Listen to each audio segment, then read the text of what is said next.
kita kembali kepada kesalahan yang berkaitan tentang kesalahan dari takbiratul ihram sampai ke salam. Pengarang di sini menyebutkan beberapa poin berkaitan dengan kesalahan dari takbiratul ihram sampai ke salam. Di antaranya salah penyebutan kalimat Allah Akbar ketika takbiratul ihram atau takbir perpindahan. Yang kedua, kesalahan sebagian imam dalam masalah menjaharkan dan mensirkan, tidak menjaharkan bismillah yang membaca Al-Fatihah, dan sebagian kesalahan dalam kaifiyat membaca surah Al-Fatihah. Kemudian yang keempat, ya, doa makmum ketika imam membaca Al-Fatihah. Yang kelima, ya, kesalahan mendahului imam atau menyamai imam dalam gerakan-gerakan salat. Kesalahan yang keenam adalah masbuk takbiratul ihram, ya, tidak dalam keadaan berdiri tapi sambil turun dia takbiratul ihram. Yang ketujuh, makmumnya sibuk membaca doa istiftah sehingga dia ketinggalan mendapatkan salat jamaah. Ini 7 kesalahan yang akan dibahas. Kita lihat. Kesalahan yang pertama adalah kesalahan penyebutan dalam mengucapkan lafaz Allahu Akbar dalam takbiratul ihram dan takbiratul intiqal. Ada beberapa jenis kesalahannya. Seperti ada yang membaca Allahu Akbar hanya panjang. Ya. Ini salah ini. Dan ini kufur lafzi. Kekafiran lafaz. Sebab apa artinya Allahu Akbar? Itu A di situ mat 2 kali, itu asalnya dari Allahu Akbar di mat jadi 2. Jadi akhirnya menjadi pertanyaan, apakah Allah Maha Besar? Ya, kalau bertanya seperti ini kufur kalau dia bertanya seperti ini, sebab Allah Maha Besar, tidak diragukan, tidak perlu dipertanyakan. Ya. Maka tidak boleh mengucapkan kalimat ini, Allahu Akbar. Ya. Kesalahan yang lain, kalau bukan Allahnya, alif di Allah yang panjang, ada sebagian orang alif di akbarnya panjang. Allahu Akbar. Ya. Itu juga A-nya di situ panjang. Ya. Nah ini kufur juga. Artinya, ya, kalau dia mengucapkan begini, Allah, apakah dia Maha Besar? Ya. Begitu nanti artinya. Ya. Dan ini kesalahan. Ya. Di antara kesalahan yang lain, ya, kalau dia salat, dia membaca Allahu Akbar. Ini banyak ini. Ya. Banyak terjadi seperti ini. Allahu Akbar.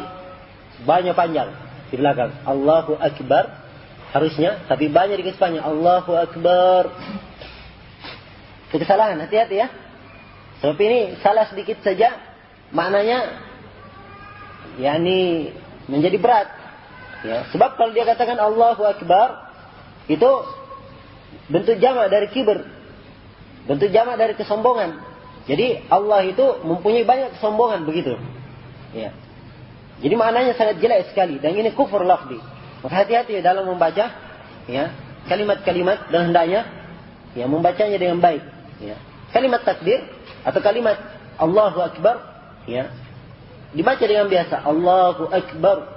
Ya, begitu. Alifnya pendek. Lamnya paling panjang 2 harakat. Ya. Akbar semuanya tipis. Ya. Semuanya pendek. Allahu Akbar. Ya. Allahu Akbar. Nggak boleh dibaca Allahu Akbar. Nggak boleh dibaca Allahu Akbar. Nggak boleh dibaca Allahu Akbar. Semuanya salah. Ya. Harusnya dibaca Allahu Akbar. Ya. Yang salah-salah menyebut diperbaiki ya bacaannya. Sebab ini masalahnya berbeda maknanya. Ya. Berbeda maknanya. Dan demikian pula nanti kita akan terangkan dalam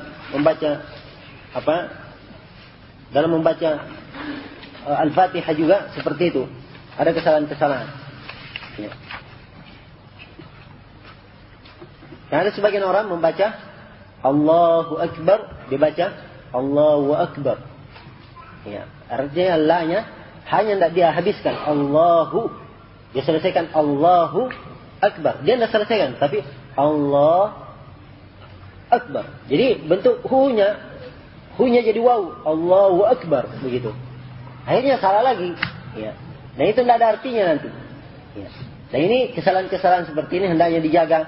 Ya. Karena itu tidak pantas seorang muslim tidak tahu membaca Al-Quran. Ya. Harus pandai membaca Al-Quran, membaca sesuai dengan harokatnya. Ya. Apalagi yang saya lihat di kebanyakan di ujung pandang itu, ya, kesalahan dalam membaca Al-Quran itu kesalahan dalam panjang pendeknya. Kesalahan dalam panjang pendeknya. Yang panjang jangan dipendekkan, yang pendek jangan dipanjangkan. Semuanya diberikan haknya. Semuanya diberikan haknya sesuai pada tempatnya. Ya, kalau tidak diberikan haknya, maka zalim nanti. Ya.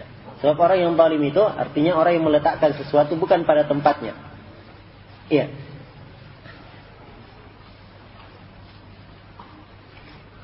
Kemudian di antara kesalahan salat, dalam salat, yaitu kesalahan sebagian imam dalam menjaharkan atau mensirkan. Sir itu artinya tidak mengeraskan basmalah. Ya. Sini pengarang menguraikan pembahasan yang pada kesimpulannya beliau menguatkan pendapat Ibnu Al-Qayyim Al-Jauziyah. Bahwasanya Ibnu Al-Qayyim berkata, bahwasanya Nabi sallallahu alaihi wasallam itu kadang menjaharkan bismillah. Tapi kebanyakannya beliau menyembunyikannya, tidak menjaharkan ketika membacanya. Dan ini yang benar insyaallah taala, ya. Pendapat Ibnu Al-Qayyim ini yang benar, bahwasanya asalnya ketika membaca Al-Fatihah basmalahnya tidak dikeraskan. Itu asalnya. Tapi kadang boleh dikeraskan, kadang-kadang. Ya. Kalau kadang-kadang itu ya, namanya kadang-kadang. Ya, bukan tiap hari. Atau bukan dalam satu pekan 4 kali atau 3 kali. Ya, kadang-kadang itu 1 bulan 1 kali, 2 kali, itu kadang-kadang. Kan begitu? Ya. 1 bulan 1 kali, ya. 2 bulan 2 kali, kadang-kadang itu namanya. Ya. Jadi kadang-kadang boleh dia mengeraskan basmalah, tapi asalnya tidak dikeraskan. Banyak dalil yang menunjukkan tentang hal tersebut, di antaranya hadits Anas bin Malik yang diriwayatkan oleh Imam Al-Bukhari. Iya. Dan Imam Muslim. Kalau lafaz Bukhari, Anas bin Malik berkata, sungguhnya Nabi sallallahu alaihi wasallam, Abu Bakar dan Umar, mereka memulai membaca Al-Fatihah atau memulai salatnya dengan ucapan Alhamdulillahirabbil alamin. Dia mulai langsung Alhamdulillahirabbil alamin. Ya. Dalam riwayat Muslim, ya, saya salat bersama Rasulullah, bersama Abu Bakar, bersama Utsman, dan saya tidak mendengar seorang pun di antara mereka yang membaca Bismillahirrahmanirrahim. Ingat ya, 4 orang ini. Rasulullah, Abu Bakar, Umar, Utsman, dan Anas tidak pernah mendengar apa? Mereka membaca Bismillah. Ini menunjukkan bahwa Bismillah itu tidak dikeraskan. Ya. Jadi asalnya tidak dikeraskan. Terus kita katakan boleh kadang-kadang dikeraskan. Apa dalilnya? Kita katakan dalilnya kadang-kadang boleh dikeraskan adalah hadits Abu Hurairah yang diriwayatkan oleh Imam An-Nasa'i dan dihasankan oleh Syekh Muqbil rahimahullah. Abu Hurairah membaca Bismillahirrahmanirrahim, setelah itu membaca Al-Fatihah sampai ke kalimat ghairil maghdubi alaihim waladdallin, maka Abu Hurairah membaca amin, makmumnya pun ikut baca amin. Kemudian setelah itu Abu Hurairah berkata, saya demi yang jiwaku berada di tangannya, saya yang paling mirip salatnya dengan Rasulullah sallallahu alaihi wasallam. Jadi di sini Abu Hurairah membaca bismillah. Caranya mengkompromikan mudah. Ya. Anas bin Malik begini keadaannya, sudah sholat bersama berapa orang, tidak pernah mendengar bismillah. Maka ini menunjukkan Abu Hurairah pernah mendengarnya pas waktu itu Nabi menjaharkannya. Sebab Abu Hurairah bersahabat dengan Nabi sallallahu alaihi wasallam itu selama berapa? 4 tahun. Ya, jadi beliau lebih sedikit masa bersahabatnya. Kalau Anas bin Malik, ya, menjadi pelayannya Nabi 9 tahun. Ya, menjadi pelayannya Nabi sallallahu alaihi wasallam itu dari masih kecilnya sampai waktu mulainya beliau mulai besar balik dan tetap bersama Rasulullah sallallahu alaihi wasallam. Maka ini menunjukkan bahwasanya asalnya Al-Fatihah basmalahnya tidak dijaharkan. Itu asalnya. Tapi kadang-kadang boleh dijaharkan. Kadang-kadang. Iya. Kita lihat kesalahan pada kebanyakan masyarakat. Ya. Kalau ada orang baca Alhamdulillahirabbil alamin tidak didengar baca bismillah, ya, sudah merah mukanya atau sudah menunjukkan muka-muka tidak senang, dan ini pengingkaran bukan pada tempatnya. Ya, pengingkaran yang bukan pada tempatnya. Kemudian kesalahan berikutnya adalah kesalahan dalam kaifiyat membaca Al-Fatihah. Sebelum saya uraikan ini, mungkin bagus saya buka satu permasalahan di sini, yaitu permasalahan yang berkaitan hukum membaca Al-Fatihah bagi makmum. Apa hukumnya makmum membaca Al-Fatihah? Diperselisihkan oleh para ulama, apakah makmumnya membaca Al-Fatihah atau dia mendengarkan imamnya saja. Jadi untuk lebih luasnya saya uraikan masalahnya sebagai berikut. Salat itu ada dua macam. Ada salat jahriyah dan ada salat sirriyah. Kalau salat sirriyah, salat yang sir, yang tidak dijaharkan, yang tidak dikeraskan bacanya, maka tentunya makmum semuanya membaca Al-Fatihah. Tapi kalau salatnya salat jahriyah, salat yang dikeraskan, imamnya membaca Al-Fatihah, apakah makmumnya juga membaca setelah itu? Nah, ini ada perselisihan di kalangan para ulama. Ya. Ada perselisihan di kalangan para ulama. Ada yang mengatakan membaca dan ada yang mengatakan tidak membaca. Kita lihat dalilnya, orang-orang yang mengatakan membaca.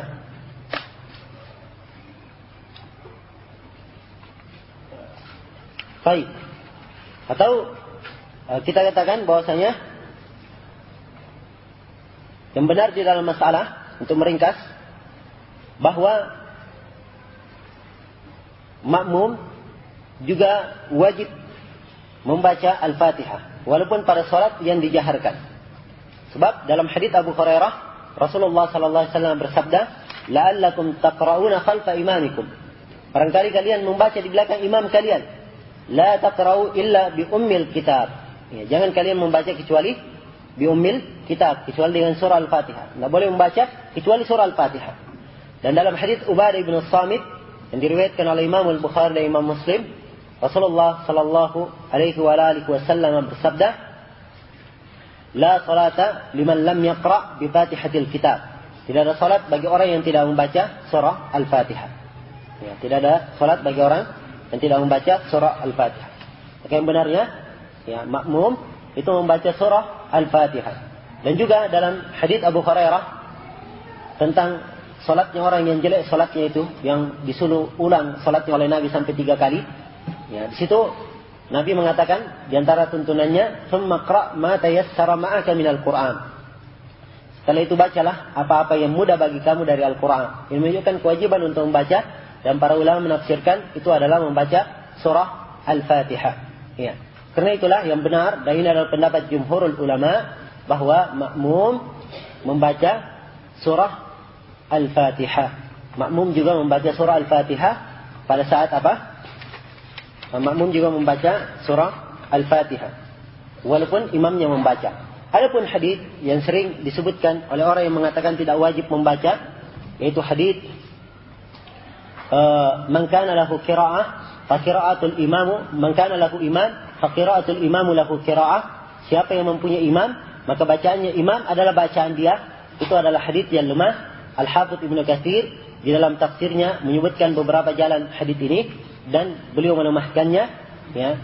Maka hadis ini adalah hadis yang lemah, dan Imam Al-Bukhari meriwayatkannya dalam Juz'ul Qiraah, dan di dalam sanadnya jatuh rawi yang bernama Jabir bin Yazid, dan dia itu adalah seorang rawi yang matruk, yang ditinggalkan hadisnya. Karena itulah hadis ini adalah hadis yang lemah, ya. Siapa yang punya imam, maka bacaan dia adalah bacaannya imam. Ini adalah hadis yang lemah, tidak boleh dipakai berhujjah, dan menyelisih hadis-hadis yang lebih sahih. Karena itulah saya tutup sebagai kesimpulan bahwa sahnya membaca Al-Fatihah adalah wajib bagi makmum, Kemudian berikutnya, kesalahan yang disebutkan di sini oleh pengarang adalah kesalahan dalam cara membaca Al-Fatihah. Ya. Yaitu orang yang membaca Al-Fatihah kadang satu napas Al-Fatihahnya habis, langsung baca. Ya. Atau kadang membaca Al-Fatihah sekaligus. Ya. Ini disebutkan di sini oleh pengarang bahwasanya petunjuknya Nabi dalam membaca, sebagaimana dalam hadis Ummu Salamah yang diriwayatkan oleh Abu Daud, dan pengarang di sini mengatakan sahih dari seluruh jalan-jalannya. Katanya Nabi kalau membaca Al-Quran, membaca Al-Fatihah, beliau membaca ayat per ayat. Beliau membaca Bismillahirrahmanirrahim, berhenti di situ, Alhamdulillahirabbil alamin, berhenti di situ, Ar-Rahmanir-Rahim, berhenti di situ, kemudian Maliki Yaumiddin, berhenti. Jadi beliau membaca ayat per ayat. Ini dalam membaca Al-Quran. Ya. Dan demikian pula dikatakan oleh Abu Amr Ad-Dani, salah seorang ahli qiraah, ya, membaca seperti itu. Maka itu mimbab al-istihbab, bagusnya membaca ayat per ayat. Ya, akan tetapi kalau qiraat yang dia baca, bacaan yang dia baca adalah bacaan yang jelas, ya, dan kalau dia ingin sambung, tidak apa-apa, insyaallah taala disambung sepanjang bukan tempat-tempat yang wajib wakaf di situ, yang wajib berhenti dan tidak boleh disambung. Ya, ada tempat-tempat yang wajib berhenti, tidak boleh untuk menyambung ayat. Maka di situ tidak boleh untuk disambung, dia harus berhenti. Iya. Dan di antara kesalahan-kesalahan yang disebutkan di sini oleh pengarang adalah makmumnya membaca doa pada saat imam membaca Al-Fatihah atau ketika selesai membaca Al-Fatihah. Ya. Seperti kalau imamnya membaca iyyaka na'budu wa iyyaka nasta'in, maka makmumnya membaca ista'antu bika ya rabbi. Ini juga salah. Ya, tidak ada tuntunannya. Dan kalau imamnya juga membaca ihdinas siratal mustaqim, dia baca rabbighfirli wa liwalidayya. Ini juga salah. Ini tidak ada tuntunannya. Dan di antara kesalahan juga, ya, yaitu di dalam membaca amin. Ya. Kalau membaca amin ketika selesai mendengarkan imam membaca Al-Fatihah. Ya. Dan disunnahkan imam menjaharkan Al-Fatihah. Setelah membaca menjaharkan amin, mengucapkan kalimat amin setelah membaca Al-Fatihah. Dan banyak dari para imam sehabis salat setelah membaca Al-Fatihah, ya, dia tidak menyebutkan atau tidak mengaminkan, ya. Maka ini adalah kesalahan dalam salat. Ya. Dan kesalahan yang lain, ya, dalam salat, ya, padahal mengaminkan imam itu hukumnya wajib kalau imamnya amin. Kalau imamnya amin, maka makmumnya wajib untuk mengaminkan. Sebab Nabi sallallahu alaihi wasallam bersabda dalam hadis riwayat Bukhari Muslim, "Idza ammana al-imamu fa aminu." Apabila imam itu membaca amin, maka aminkanlah kalian. Ya. Dalam lafaz Bukhari dikatakan, "Fa innakum man wafaqa ta'minuhu ta'minal malaika ghufira lahu ma taqaddama min dzambi." Karena siapa yang aminnya mencocoki aminnya para malaikat, maka akan diampuni dosa-dosanya. Iya. Kemudian dari kesalahan di dalam pembacaan amin, yaitu para makmum lebih mendahului imam di dalam membaca amin. Ya. Ini juga kesalahan, walaupun sebenarnya boleh, ya. Dan sebagian para ulama menukil kesepakatan, semua gerakan imam tidak boleh didahului kecuali membaca amin. Tetapi cara yang paling bagus dalam membaca, kalau aminnya harusnya makmum membaca amin sama dengan aminnya imam. Jadi imamnya pas menyebut makmumnya ikut juga amin bersamaan. Ya. Jadi biarkan imamnya duluan. Setelah itu makmumnya mengikuti. Ya. Ini cara yang paling benar, insyaallah taala. Ya, dan sebagian orang, ya, kadang di sebagian negara, ya, kadang para makmumnya lebih mendahului imam, ya, dan kadang imamnya sendiri tidak membaca amin, maka semuanya ini adalah kesalahan yang perlu diperhatikan. Dan juga di antara kesalahan yaitu tentang pembacaan kalimat amin itu sendiri.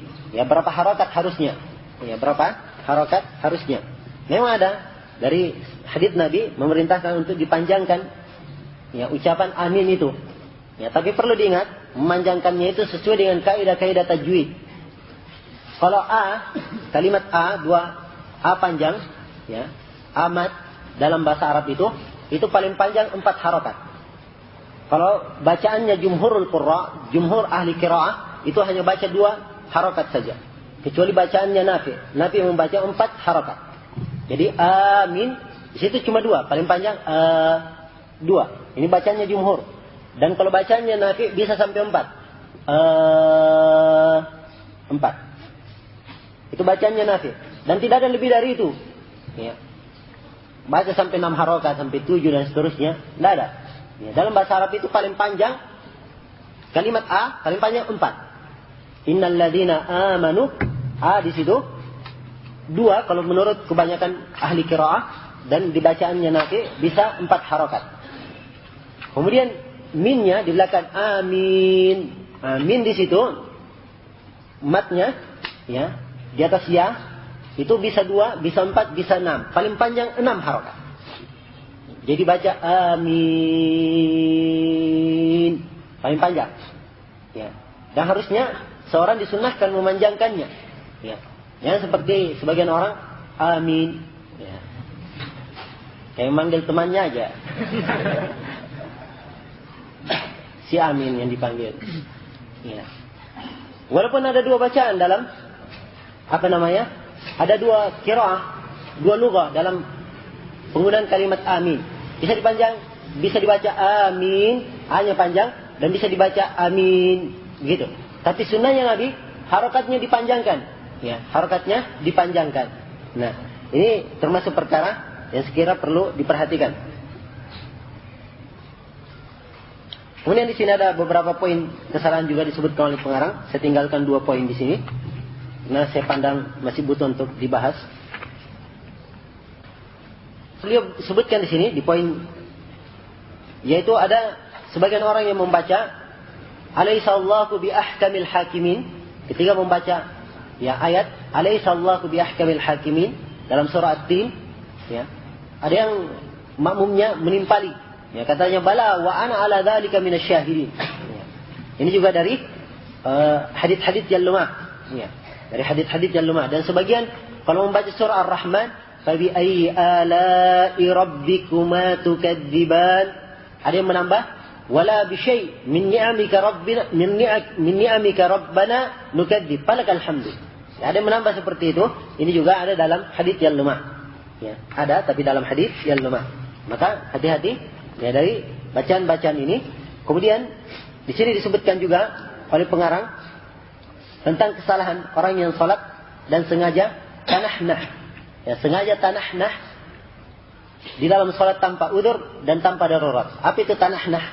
Kalau bahasa Arab itu tanahnah namanya. Kalau bahasa Indonesia orang yang mengucapkan gitu dalam salat. Apa itu bahasa Indonesianya? Hah? Berdehen. Ya, khair insyaallah. Al-muhim tanahnah dalam bahasa Arab. Ya. Jadi tanahnah ini ada sebagian orang kalau imamnya terlalu panjang gitu kan. Atau ada yang pakai cara lain, batu-batu dia. Ya. Ada yang kalau imamnya terlalu lama rukunya, demikian. Ini semua dari kesalahan-kesalahan dalam salat, ya. Dan tidak boleh seorang bergampangan dengan hal seperti ini, sebab itu perkara-perkara yang tidak dalilnya. Ya, kalau harus menegur, ya, harus menegur, jangan berdem atau pakai menegur imamnya salah ditegur yang mana tahu imamnya. Tapi Nabi mengajarkan cara menegur. Ya, cara menegur imam kalau imamnya salah dikatakan idza fatakum syai' min salatikum faltusabbihur rijal wal yusaffiqun nisa. Apabila ada luput dari kalian pada salat kalian, maka laki-lakinya bertasbih membaca subhanallah dan perempuannya bertasbih. Perempuannya membaca tasbih, ya. Membaca dan perempuannya tepuk tangan, ya, tasbih. Nah, adapun berdem itu adalah sesuatu yang tidak ada syariatnya. Kemudian di antara kesalahan-kesalahan juga dalam salat, ini kesalahan pada sebagian imam. Mereka kalau dalam bacaan salat rakaat kedua lebih panjang bacaannya dari rakaat pertama. Ya, padahal dalam hadits-hadits Nabi kalau kita perhatikan dengan seksama itu rakaat pertama lebih panjang dari rakaat kedua. Ya, rakaat pertama bacaannya lebih panjang dari rakaat kedua. Seperti dalam ayat misalnya pada salat Jumat, Nabi membaca di salat Jumat Sabbihisma rabbikal a'la dan halataka haditsul ghashiyah. Sabbihisma lebih panjang dari halataka haditsul ghashiyah, atau Sabbihisma lebih panjang dari halataka haditsul ghashiyah. Ya. Dan seterusnya, kalau kita perhatikan bacaan-bacaan Nabi, kita akan dapatkan bahwasanya pada rakaat pertamanya itu lebih panjang dari rakaat yang kedua. Kemudian telah disebutkan tadi bahwasanya imam itu makmum itu mempunyai kewajiban membaca Al-Fatihah. Sekarang makmumnya membaca Al-Fatihah di mana? Makmumnya membaca Al-Fatihah di mana? Ya, perlu dirinci. Kalau imamnya orang yang bacaannya biasa, ya, slow atau agak panjang, ya maka bacaannya dia membaca Al-Fatihah setelah imamnya membaca Al-Fatihah. Ya, makmum membaca Al-Fatihah setelah imam membaca Al-Fatihah, dan dia usahakan cari tempat-tempat yang kosong. Imam biasanya kosong di tempat mana? Perpindahan antara setelah membaca Al-Fatihah ingin membaca surah, biasanya imamnya berpikir cari ayat yang kira-kira cocok dibaca. Nah, di situ waktu diamnya imam, kesempatan makmumnya baca Al-Fatihah cepat. Ya, dia membaca Al-Fatihah. Kalau misalnya imamnya sudah membaca dan Al-Fatihahnya belum selesai, nggak apa-apa, dia lanjutkan Al-Fatihahnya sampai selesai. Ya, kalau imamnya ketinggalan atau makmumnya ketinggalan, ya dia lupa baca Al-Fatihah, nanti pada saat imam membaca qiraah surah, baru makmumnya ingat belum baca Al-Fatihah, makmum langsung baca. Nggak apa-apa, walaupun imam sementara membaca, sebab ini perkecualian sebagaimana yang kita sebutkan tadi. Makmum wajib membaca Al-Fatihah. Nah, di sini ada poin yang disalahkan oleh pengarang, yaitu imam begitu setelah membaca Al-Fatihah, dia sengaja diam. Sengaja ini diam, bukan berpikir mencari surah, tapi sengaja diam, memberikan kesempatan makmumnya membaca Al-Fatihah. Nah, ini kesalahan dan bid'ah seperti ini. Sebab tidak ada dalilnya. Ya, harusnya imamnya ya jangan memberi jangan membuat sengaja. Tapi kalau seperti kebiasaan dia cari surah, harus dia diam dan cari surah, itu tidak apa-apa. Ya. Tapi kalau dia sengaja memang melakukannya, ini adalah kesalahan dalam salat. Ya. Kemudian, ya di antara kesalahan-kesalahan dalam salat yaitu tentang masalah ukuran meringankan salat bagi makmum. Seorang yang menjadi imam itu hendaknya dia pandai melihat keadaan orang yang ikut bersamanya. Karena itu Nabi berkata dalam hadis yang diriwayatkan oleh Bukhari dan Muslim, "Ya ayuhan nas, inna minkum munafirin." Wahai sekalian manusia, di antara kalian ada yang membuat orang lari. Ya, siapa di antara kalian yang mengimami manusia, hendaknya dia peringkat salatnya, dan karena di belakang dia itu ada orang yang tua, ada orang yang lemah, dan ada orang yang punya keperluan. Ya. Dan dalam hadits Anas bin Malik yang diriwayatkan oleh Imam Muslim, kata Anas, saya tidak pernah salat di belakang imam yang lebih ringan salatnya daripada Nabi, dan lebih ringan dan lebih sempurna salatnya daripada Nabi. Jadi salatnya Nabi ringan tapi sempurna. Ya. Ini salatnya Nabi Sallallahu Alaihi Wasallam. Tetapi bersamaan dengan ini, jangan saking ringannya, ya seperti yang dilakukan oleh sebagian orang. Ya, baca 1 ayat, 2 ayat, rukuk sudah. Ya. Atau ya, pada sebagian orang yang terus menerus membaca ayat-ayat pendek ya di dalam salat. Ini juga adalah perkara yang menyelisihi sunnah. Nabi mempunyai bacaan-bacaan pada salat subuh ya. Pada hari Jumat beliau membaca surah As-Sajdah dan membaca surah Al-Insan ya, dan pada salat subuh rata-rata beliau membaca 60 sampai 100 ayat. Bacaannya Nabi pada salat subuh. Ya. Kalau sekarang mana ada yang membaca 60 sampai 100 ayat di masjid-masjid umum. Ya. Ya. Membaca 1 lembar saja itu sudah dianggap sangat panjang sekali. Itu kebiasaannya orang-orang umum. Ya, pernah saya mengimami di masjid umum. Tiap kali membaca, padahal sudah ringkas. Kadang saya membaca setengah lembar. Yang paling panjang 2/3 lembar. Itu pun tegurannya banyak sekali. Ya. Terlalu panjang, pendek saja, 2 rakaat, kita ini orang tua, ya. Dan seterusnya. Dan ini menunjukkan bahwa dalam mempertimbangkan bagaimana sunnah Nabi dalam membaca itu kurang tepat. Maka ukuran meringankan, kita harus lihat bagaimana metode Nabi Sallallahu Alaihi Wasallam. Ya, dan di antara kesalahan juga ada sebagian makmum, ya, khususnya pada salat maghrib. Pada salat maghrib itu komitmen hanya membaca surah-surah pendek saja. Ya, Qul huwallahu ahad, qul a'udzu birabbil falaq. Itu terus yang dibaca seputar itu, yang pendek yang dibaca. Nah, ini kesalahan. Ya, kalau dia komitmen itu terus. Sebab Nabi Sallallahu Alaihi Wasallam salat maghrib kadang membaca surah At-Tur. Ya, surah At-Tur itu 1 halaman atau 1 lembar 1/2 halaman. Ya, itu surah At-Tur. Ya, dan kadang Nabi Sallallahu Alaihi Wasallam pernah membaca surah Al-A'raf. Ya. Pantun surah Al-A'raf, ya 1 juz lebih. Dan dalam satu riwayat, beliau membaca surah Al-A'raf dengan surah Al-An'am 3 juz, 2 rakaat, salat maghrib. Ya. Itu salat maghrib. Ya. Pernah dibaca oleh Nabi Sallallahu Alaihi Wasallam. Maka dalam masalah meringkas salat ini kadang banyak terdapat kesalahan. Karena itu untuk merujuk bagaimana bacaan-bacaan Nabi dalam salat, hendaknya melihat sifat salat Nabi karya Syekh Muhammad Nasiruddin Al-Albani rahimahullahu taala. Di situ sangat banyak sekali disebutkan bagaimana atau disebutkan secara detail bacaan-bacaan Nabi dalam sunnah Nabi Sallallahu Alaihi Wasallam. Ya, kemudian juga kesalahan dari sebagian orang pada bulan Ramadan. Ada yang pada bulan Ramadan hanya baca 1 ayat, 2 ayat, ruku sudah. 1 ayat, 2 ayat, ruku. Ya, kebanyakan orang ini juga kesalahan. Dan Nabi Sallallahu Alaihi Wasallam itu kalau qiyamul lail beliau mempunyai bacaan yang panjang.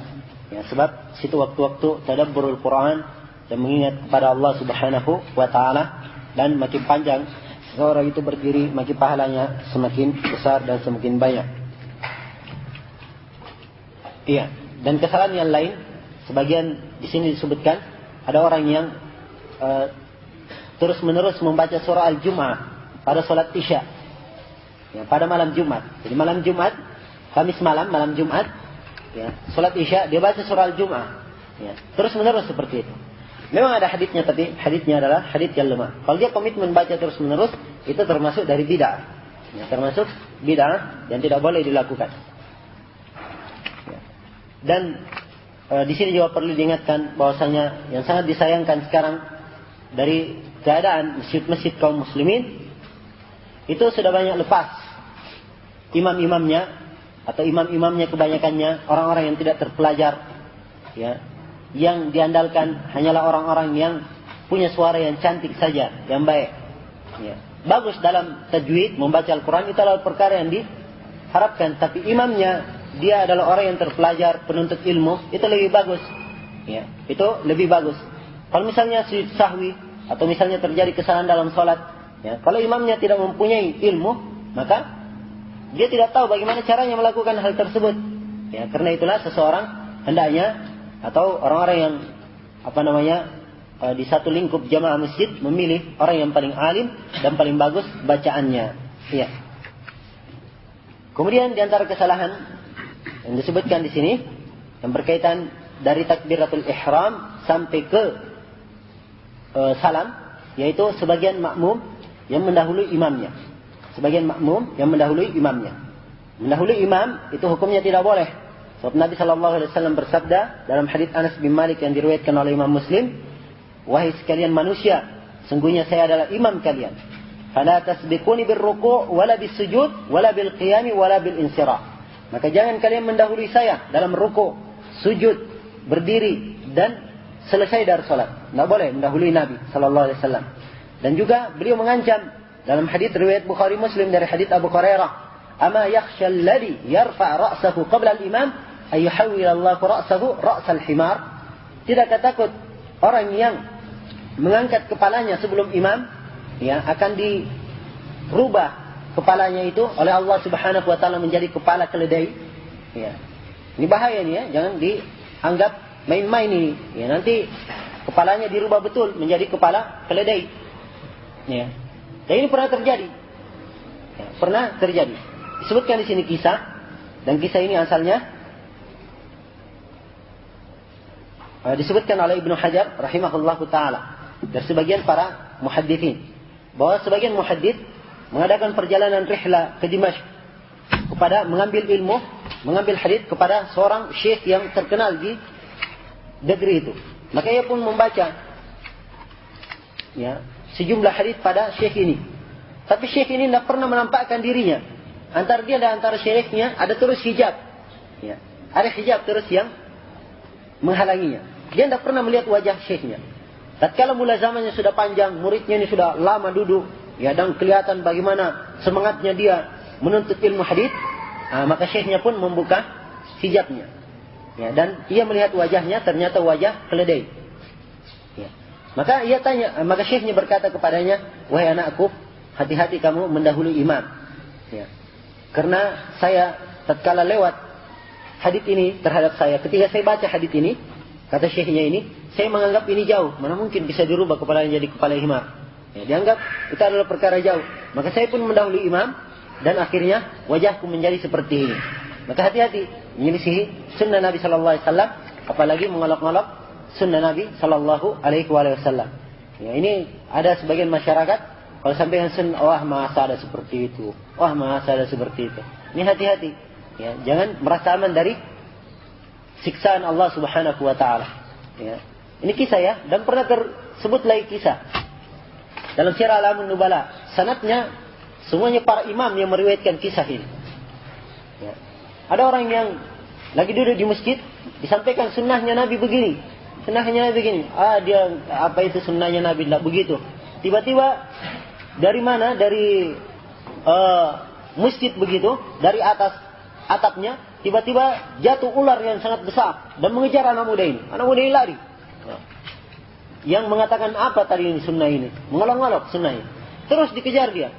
Akhirnya orang-orang mengetahui bahwa ini iqab terhadap anak muda ini. Dikatakan pada anak muda ini, ya fulan, wahai anak muda, hendaknya kamu bertobat. Akhirnya dia bilang, iya saya sudah bertobat. Terus akhirnya ularnya hilang. Ularnya hilang.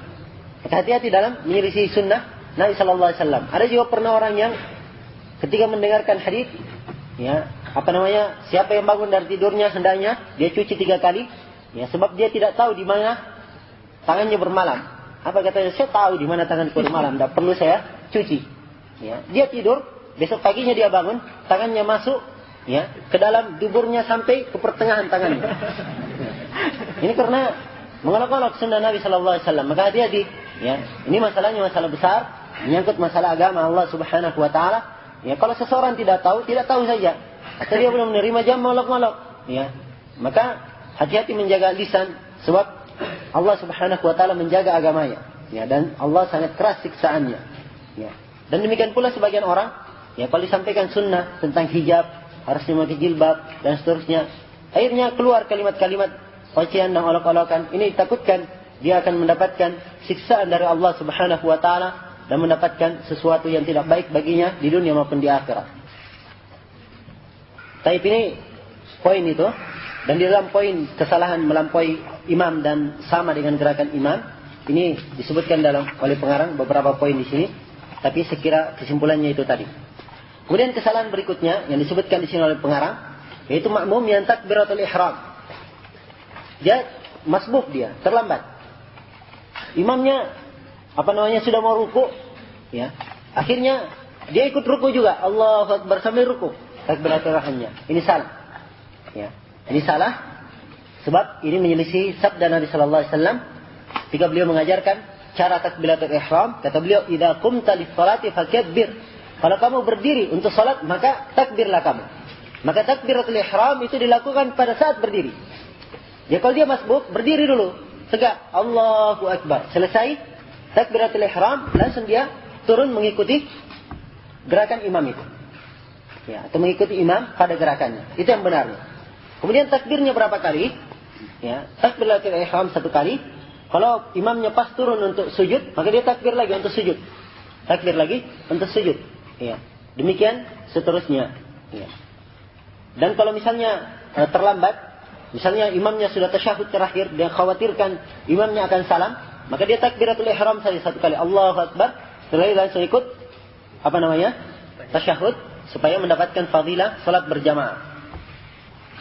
Kemudian sebagian orang yang salat sudah mendapatkan imamnya sudah mau ruku, ya. Akhirnya dia segera untuk ruku. Ya. Maka di sini muncul permasalahan seorang makmum yang mendapati imamnya ruku. Apakah, dan dia belum membaca Al-Fatihah, apakah terhitung 1 rakaat atau tidak terhitung? Ini juga masalah yang diperselisihkan. Ya. Ada yang mengatakan terhitung 1 rakaat dan yang mengatakan tidak terhitung 1 rakaat. Yang mengatakan terhitung 1 rakaat, mereka berdalilkan dengan beberapa hadis. Di antaranya hadis Abu Hurairah yang diriwayatkan oleh Imam Abu Daud, katanya, "Idza ji'tum wa nahnu sujud fasjudu ma'ana. Wa man adraka ar-raka'ah faqad adraka as-shalah." Dan apabila kalian datang dan kami dalam keadaan sujud, maka sujudlah kalian bersama kami. Dan barang siapa yang dapat rakaat, maka dia telah mendapatkan sholat. Ya, ini hadits Abu Hurairah, tapi sangat disayangkan dalam sanadnya terdapat rawi yang bernama Yahya ibnu Abi Sulaiman al-Madani, dan dia ini kata Imam al-Bukhari munkarul hadits.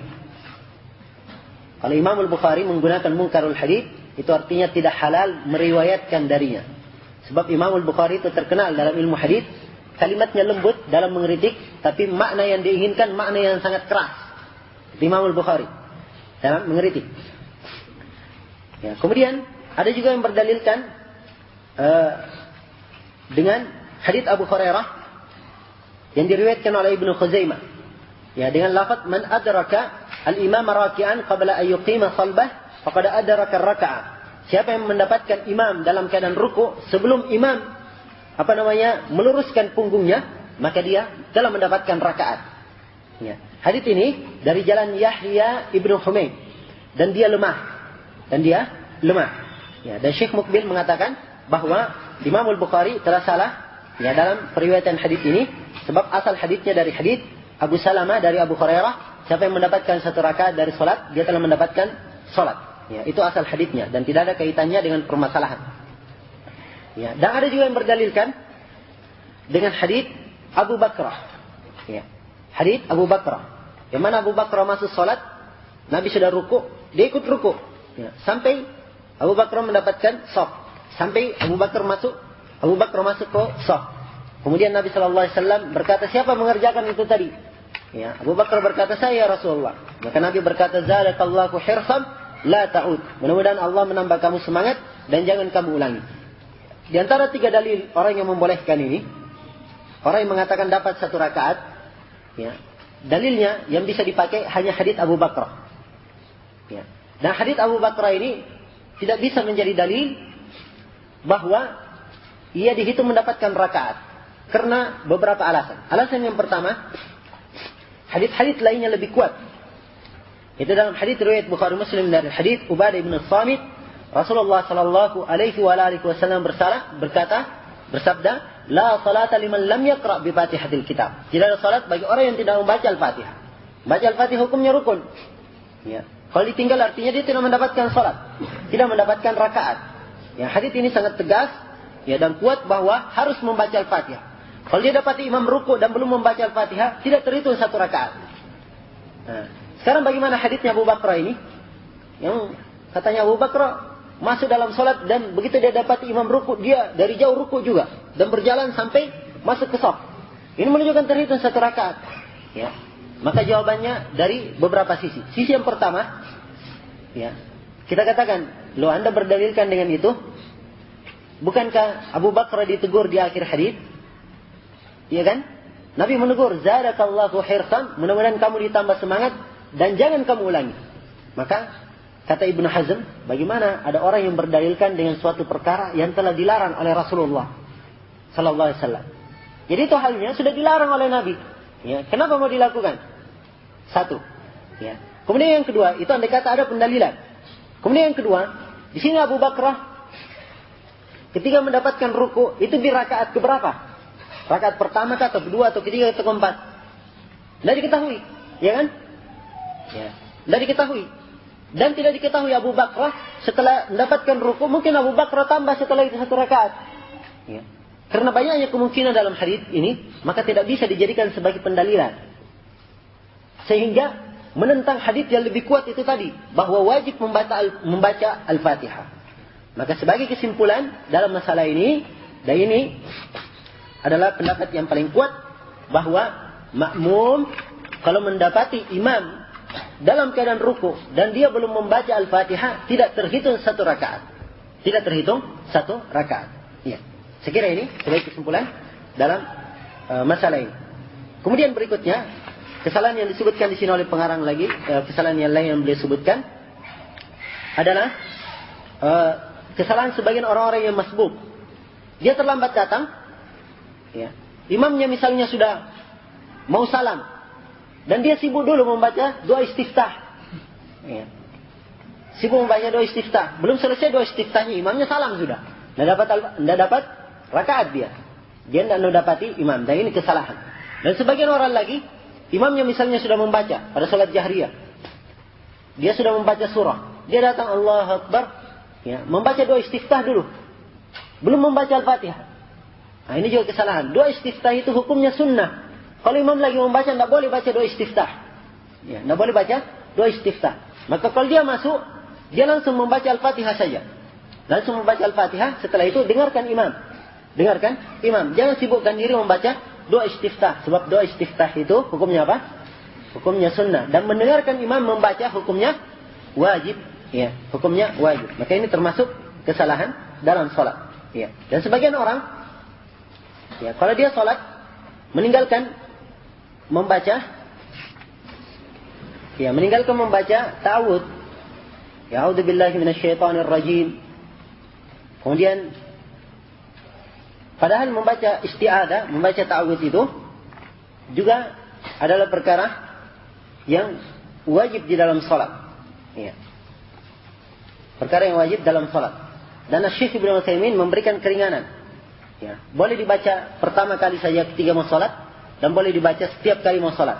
Tapi kalau pengarang, ya, beliau menguatkan dibaca setiap kali sholat atau setiap rakaat dibaca.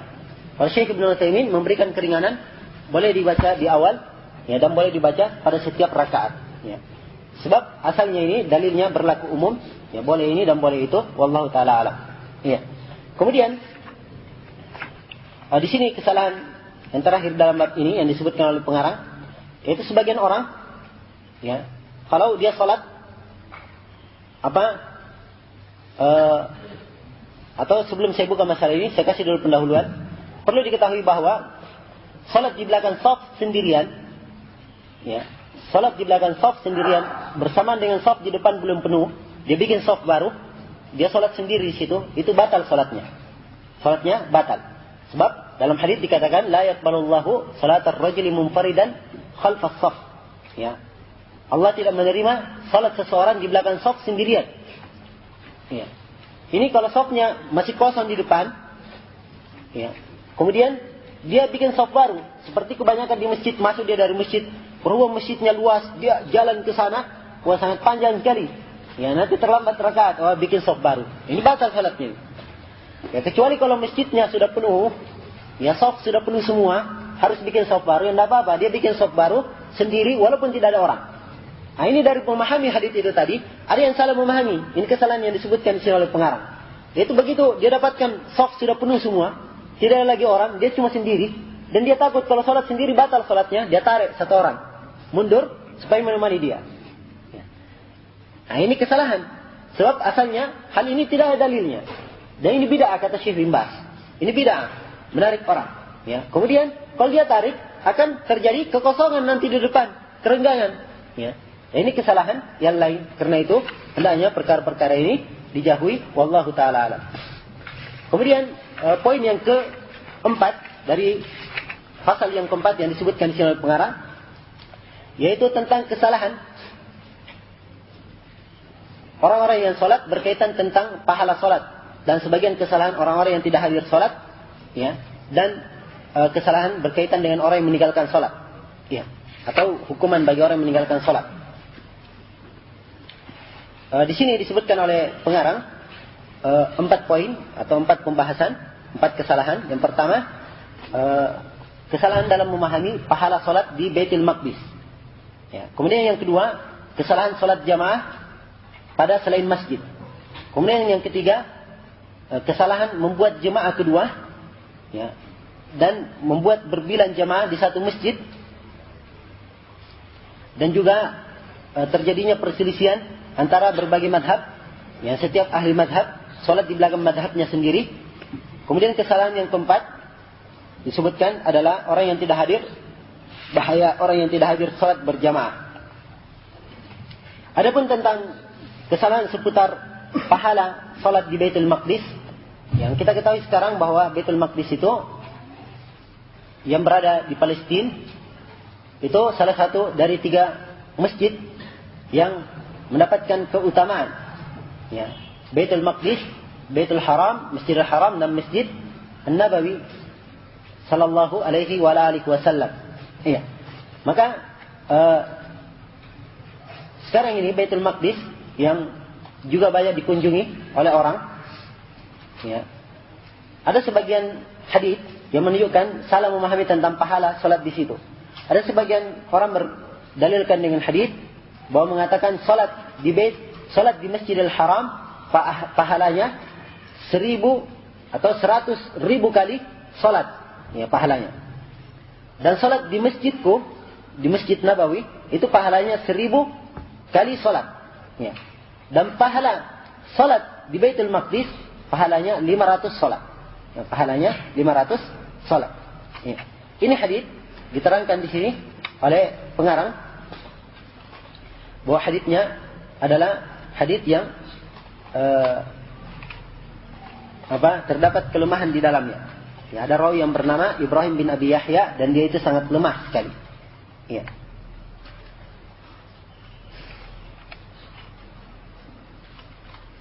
Dan yang benarnya, ya, dalam hadis yang sahih yang disahihkan oleh Syekh Al-Albani, yaitu dengan lafaz salat di masjidku lebih utama daripada salat, ya, lebih utama daripada 1000 salat pada selain masjid lain kecuali Masjidil Haram. Dan salat di Masjidil Haram lebih utama daripada 100.000 salat di masjid selainnya. Ya, ini keutamaan pada dua tempat ini. Ya. Adapun pada Baitul Maqdis, ya, hadits yang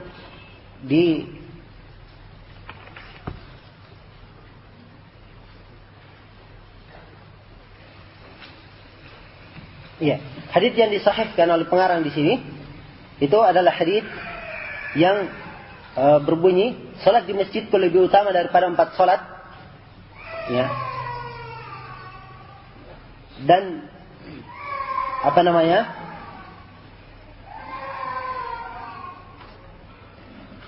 ya, sungguhnya seorang apabila dia mempunyai seperti asyafan, seperti gunung yang panjang, yang mempunyai kuda seperti gunung yang panjang banyaknya, ya, dari bumi, kemudian dia melihat Baitul Maqdis, itu lebih baik baginya daripada dunia dan isinya. Ya. Dalam satu riwayat lebih bagus baginya dari dunia dan apa yang ada padanya. Dunia dan apa yang ada padanya. Kalau lafaz yang pertama dunia seluruhnya. Kalau lafaz yang kedua dunia dan seisinya. Dan ini disahihkan oleh Syekh Al-Albani rahimahullahu taala. Adapun hadis yang berbunyi salat di Baitul Maqdis itu sama dengan 1000 salat, itu adalah hadis mungkar sebagaimana yang dikatakan oleh Imam Az-Zahabi. Iya. Kemudian